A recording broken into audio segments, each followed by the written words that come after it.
The Ballad of Songbirds and Snakes is probably a top 3 Hunger Games movie for me, so let's talk about it. As always, this video will have spoilers, so if you don't want spoilers, head over to my shorts or my TikTok and check out my one-take movie review on this movie. But without further ado, let's talk about The Hunger Games, The Ballad of Songbirds and Snakes.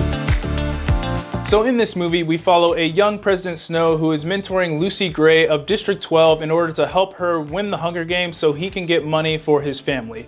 And all of these events that happen in this movie kind of lead us to the President Snow that we know today. Jumping right into the good, and the first thing I have here is both Tom Blyth and Rachel Zegler. They were both phenomenal in this movie, and honestly, they really put this film on their backs. They had great chemistry on screen, and they really had me cheering for their relationship through this whole entire movie. And individually, they did great as well. I mean, anytime either of these two were on screen, they demanded your attention. Whether it was Zegler singing, which was phenomenal by the way, or it was Blyth slowly turning bad scene by scene, they earned every scene that they were in. Every word they said was meaningful, and it was just awesome watching them on screen. And they both played a big part into why this movie is as good as it is. And also a quick shout out to both Viola Davis and Peter Dinklage, because this goes without saying, but they delivered as expected. They were also phenomenal in this film. Next up for the good, I have the first 2 parts of this movie. Now, this movie was split into 3 parts, but those first 2 parts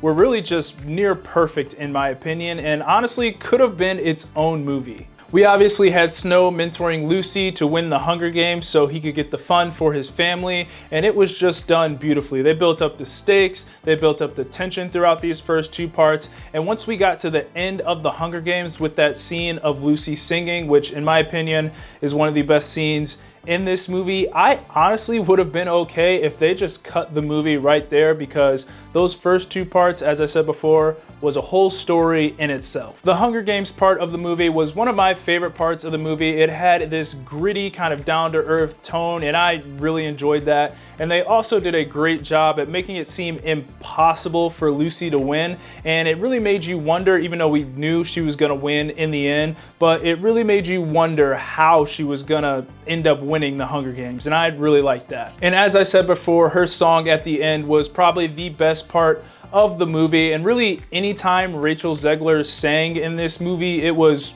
pretty good. Everything they did in the first and second part of this movie was just amazing. I mean, it blew me away. And then we got to the third part, and that is something I will get to later in this video. And finally, for the good, I just have the set design and just kind of overall feel and tone of this movie. I thought the set design in this movie was just really cool and creative. Even though this is in the Hunger Games universe, this kind of felt like its own world. I mean, Pan Am looked completely different. The Capitol looked completely different from what we've seen in the Hunger Games movies we've gotten in the past. And I just thought it looked really cool. It was kind of futuristic, but also old-timey, because they used analog in the Capitol for all like the TVs and things, and it was just a really cool feel. And I love how they kind of made this old Pan Am feel like its own world in this Hunger Games universe. Moving on to the so-so, and the first thing I have here is the third part of this movie.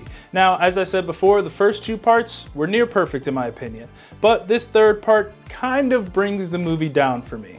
Now, part 3, for me at least, felt more like an epilogue to parts 1 and 2 than it did as a part of the story. There are also some things in part 3 that just really didn't make sense to me. For instance, Snow's character was vastly different from the way it was in part 2 than it was in part 3. I mean, in part 2, they were kind of planting some seeds and kind of he was on his way to being bad. And then all of a sudden in part 3, he was just a very unlikable character. And I guess what I'm trying to say is there was really no tipping point. We just kind of went to a build in part 1 and 2, like, okay, this guy is gonna be bad here pretty soon, to we hit part 3 and all of a sudden his character is just really unlikable in my opinion. And I guess I was just waiting for that tipping point moment where we see this big moment, and that's the moment that finally pushes Snow over the edge and he's now bad, and we just really never got that in this movie in my opinion. I guess you can make an argument that that tipping point was when he was in the forest chasing after Lucy, or at least he thought he was chasing after Lucy. Her fate is kind of left up to interpretation, as we all know in this movie,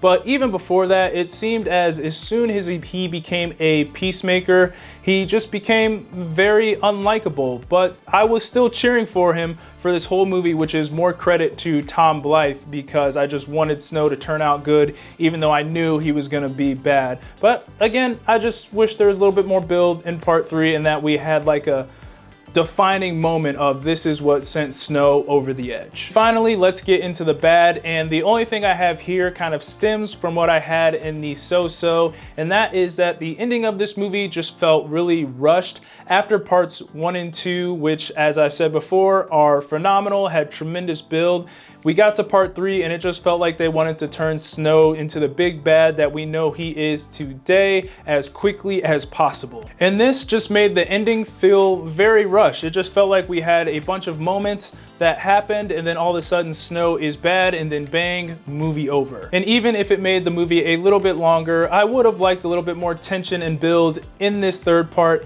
As I said before, instead of just trying to skip over essentially everything is kind of what it felt like they were doing just to get to the bad Snow that we know today. But all in all, this is still a good movie. I really enjoyed it. Rachel Zegler and Tom Blyth were outstanding on screen together. The first 2 parts of this movie were just absolutely amazing, and if it wasn't for that third part, this movie definitely would have been even better than it already is. Those are my thoughts on The Hunger Games, The Ballad of Songbirds and Snakes. As always, be sure to let me know what you thought of the movie down in the comments, and be sure to like, subscribe, comment, get your Eazy Apparel at shop easyapparel.com. God bless, and I'll see you guys later. Peace.